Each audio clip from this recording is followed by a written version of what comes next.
আপনারা দেখছেন একটি 1440 আরপিএম ক্রমটম গ্রিপসের মোটরের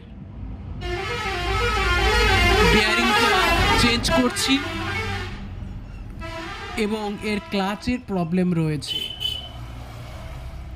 আমরা ক্লাচটাকে ঠিকঠাকভাবে রেডি করে নিয়েছি, তারপরে ফিটিংস করছি বিয়ারিংটা চেঞ্জ করে।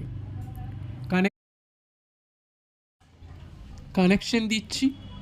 কানেকশনটা এইভাবেই হবে যে রানিং স্টার্টিংয়ে শর্ট হয়ে একটা ফেজ, আর একটা রানিংয়ের সাথে ক্লাচ স্টার্টিং ক্যাপাসিটারের তার হয়ে সেখানে একটা ফেজ, আর স্টার্টিংয়ের একটা পাওয়ার ক্লাচ দিয়ে ভায়া হয়ে স্টার্টিংয়ে যাবে।